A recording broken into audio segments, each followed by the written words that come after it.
السلام علیکم ناظرین، میں ہوں آپ کا میزبان غلام مرزا بٹر۔ ناظرین، آپ لوگ دیکھ رہے ہیں 9 نیوز۔ ناظرین، آج میرے پروگرام کا موضوع ہے سوشل ایشو، جس کے اوپر بات کرنے کے لیے آج میرے ساتھ بلوچستان کی بیٹی فرح عظیم شاہ موجود ہیں۔ آپ ایم پی رہ چکی ہیں اور ممبر آف پیمرا بھی ہیں۔ السلام علیکم فرح عظیم شاہ، کیا حال ہے میم آپ کے؟ وعلیکم السلام، الحمدللہ۔ میم آپ کیا کہیں گی کہ خواتین کے حوالے سے کیا کہتی ہیں آپ؟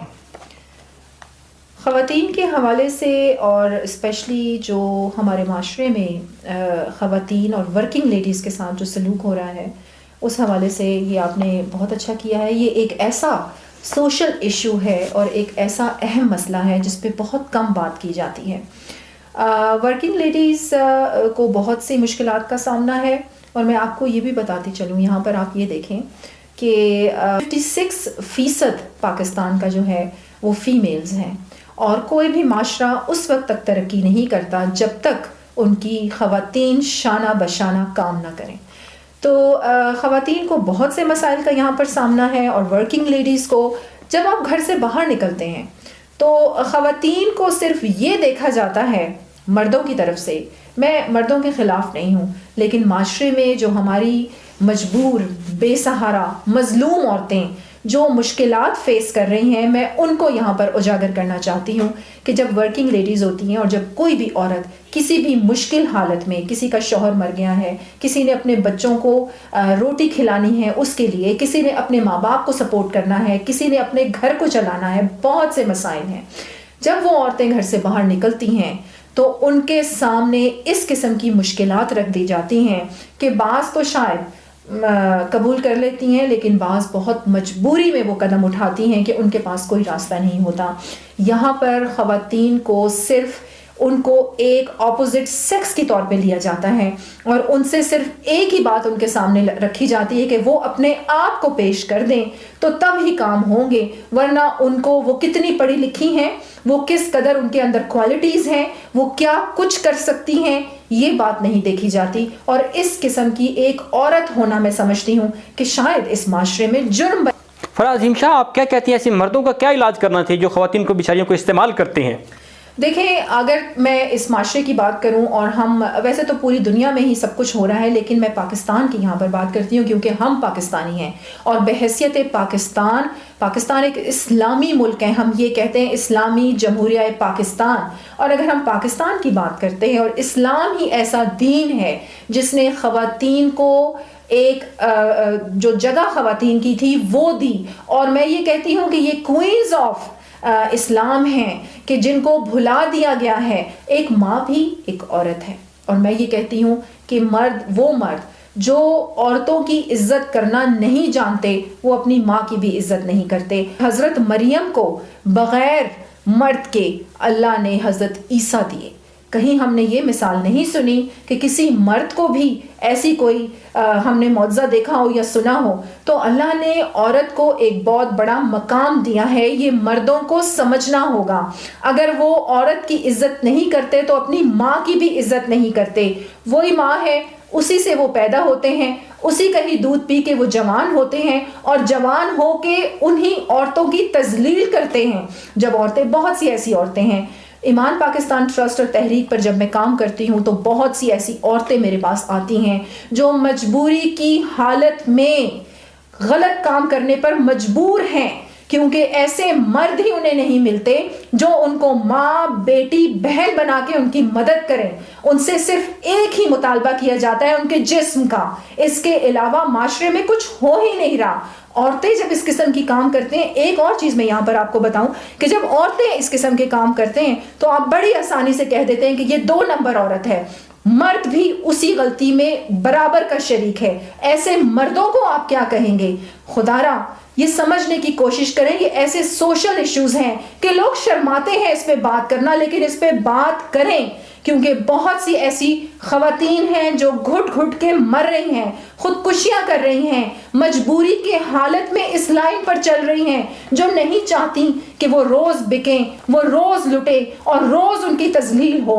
مجھے سمجھ نہیں آتی مردانگی کہاں رہ گئی؟ مرد اپنے آپ کو کس بیس پر مرد کہتے ہیں؟ مرد تو اللہ نے اس لیے بنایا کہ وہ عورت کی حفاظت کرے، وہ معاشرے کی حفاظت کرے، وہ عزتوں کی حفاظت کرے۔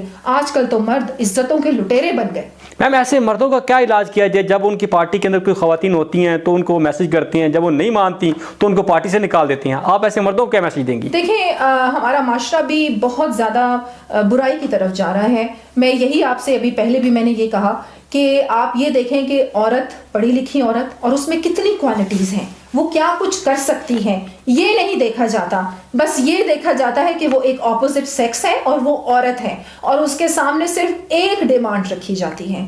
تو یہ جو ایک سوچ ہے، ایک گندی سوچ ہے، اس کو چینج کرنے کی ضرورت ہے۔ اور عورتوں کا بھی اس میں بہت میں کہتی ہوں کہ ہاتھ ہے۔ ٹھیک ہے، وہ عورتیں جو مجبوری کی حالت میں وہ یہ کام کرتی ہیں، وہ عورتیں جو مجبور ہو جاتی ہیں، یا وہ عورتیں جو خوشی سے بھی اس لائن کو قبول کر لیتی ہیں، ان سے میری یہ گزارش ہے کہ وہ اپنی اہمیت کو سمجھنے کی کوشش کریں اور اتنی آسانی سے پرووائڈ نہ ہو جایا کریں ہر کسی کو، کیونکہ تمام عورتوں کے راستے ایسی عورتوں نے روک دیے ہیں۔ اور آپ کہہ رہے ہیں کہ معاشرے میں سدھار کس طریقے سے لایا جا سکتا ہے؟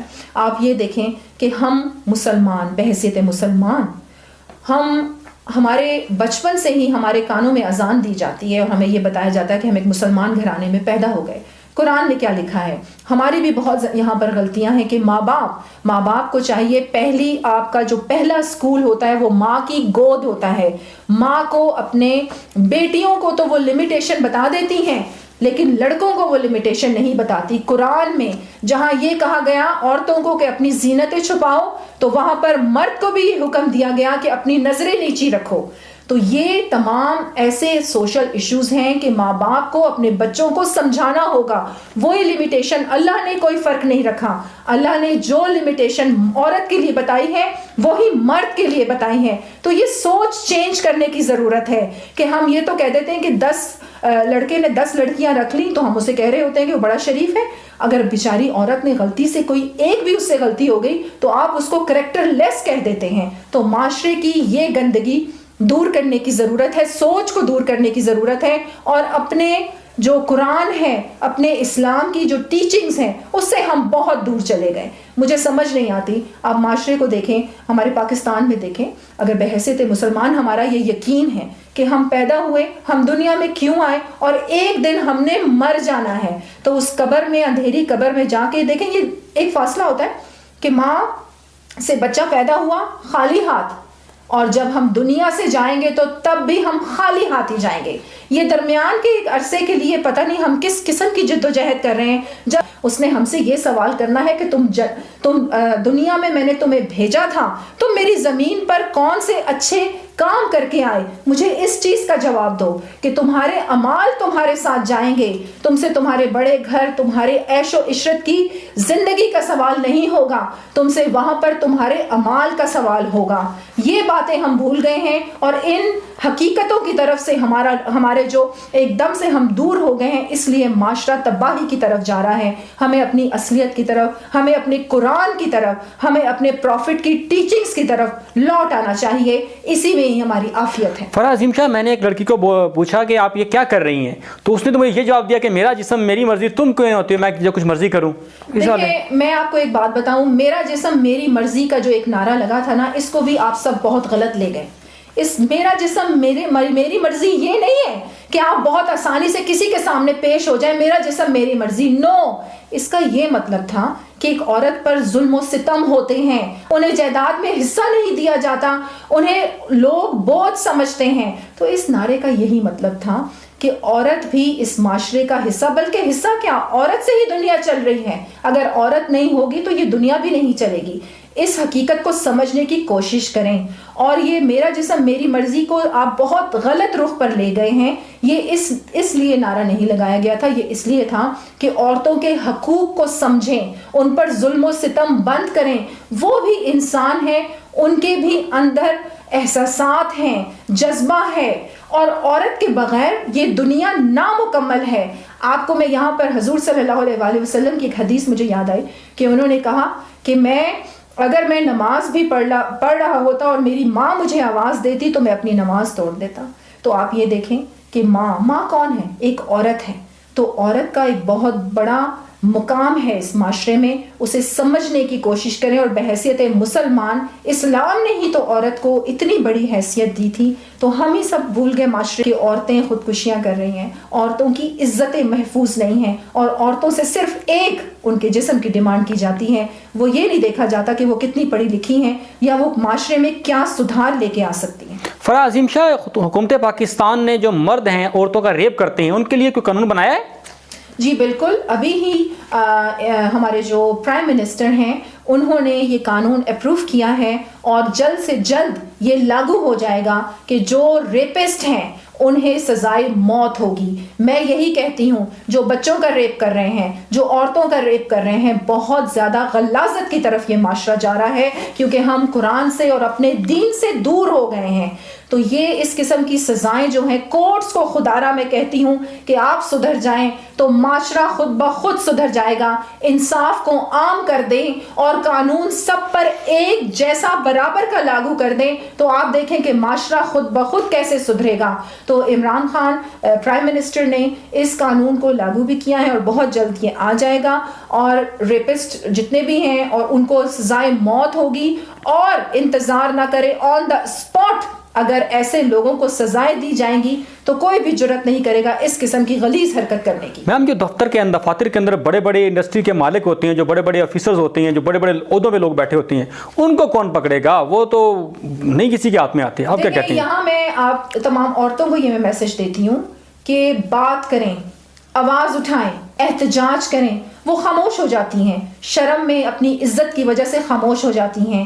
یہ ایسے ٹاپکس ہیں، تمام لوگوں سے میری التجا ہے کہ یہ ایسی باتیں، آپ سب ماؤں والے ہیں، بہنوں والے ہیں، بیٹیوں والے ہیں، تو آپ سب کو عورتوں کی عزت ایک جیسی ہوتی ہے، اپنی عزت کی وجہ سے خاموش ہو جاتی ہیں۔ لیکن میں تمام عورتوں کو یہ ریکویسٹ کرتی ہوں کہ آواز اٹھائیں، ضرور بولا کریں، ہم جیسے لوگ ہیں آپ کا ساتھ دینے کے لیے۔ ناظرین، ایک مرتبہ نبی پاک صلی اللہ علیہ وآلہ وسلم اپنی محفل میں بیٹھے ہوئے تھے تو اماں حلیمہ آ گئیں، تو آپ صلی اللہ علیہ وآلہ وسلم نے اپنی کالی کملی کو بچھایا، انہوں نے جگہ دے دی۔ تو یاروں نے عرض کی کہ یا رسول اللہ صلی اللہ علیہ وآلہ وسلم، یہ کون ہے جن کو آپ نے اتنا مقام عطا کیا ہے؟ تو آپ صلی اللہ علیہ وآلہ وسلم نے فرمایا کہ یہ میری ماں ہے۔ اور قرآن کریم فرقان حمید میں بار بار کہا گیا کہ اپنے والدین کے ساتھ حسن سلوک سے آپ پیش آئیں۔ اگر وہ دونوں ہیں تو دونوں کے ساتھ، تو اگر دونوں میں سے ایک ہے، اگر آپ کے بابا زندہ ہیں اور آپ کی والدہ جو ہے دنیا سے چلی گئی ہیں، تو آپ ان کے ساتھ بہترین طریقے سے پیش آئیں۔ تو امید کرتا ہوں کہ میرے ملک پاکستان کے جو جوان جو ہیں وہ یہ غیرت کا کلمہ پڑھیں گے کہ ہر کسی کی بہن کو وہ حیا کی نگاہ سے دیکھیں گے، کیونکہ اگر آج ہم کسی کی بہن کو عزت دیں گے تو کل کو کوئی ہماری بہن کو عزت دے گا۔ اگر ہم آج کسی کی بیٹی کی عزت کریں گے تو کل کو کوئی ہماری بیٹی کی عزت کرے گا۔ اگر ہم آج اس معاشرے کے اندر، وہ بھی اس معاشرے کا فرد ہے، اگر ہمارے ساتھ ورک کرتی ہیں، کام کرتی ہیں، اسٹڈی کرتی ہیں، پڑھتی ہیں، تو ہم ان کو رسپیکٹ دیں۔ Do respect, have respect. اگر ہم ان کی رسپیکٹ کریں گے تو ہی ہم ایک اچھے کامیاب انسان بن پائیں گے۔ قدرت کسی کو نہیں چھوڑتی، اگر آج آپ کسی کے ساتھ کریں گے تو کل کو آپ کے ساتھ وہی ہوگا، پھر انتقام کے لیے آپ تیار ہو جائیں۔ تو امید کرتا ہوں کہ جو میرے نوجوان ہیں اور جتنے بھی آفیسرز ہیں اور جتنے بھی بڑے لوگ بیٹھے ہوئے ہیں، بڑی بڑی پوسٹوں پہ بیٹھ جاتے ہیں اور جو خواتین کے ساتھ زیادتی کرتے ہیں، ان کو سمجھ آ جائے گی۔ اس کے ساتھ ہی مجھے اور فرح عظیم اجازت، آپ کا، میرا اور پورے پاکستان کا اللہ نگہبان۔ سلام پاکستان۔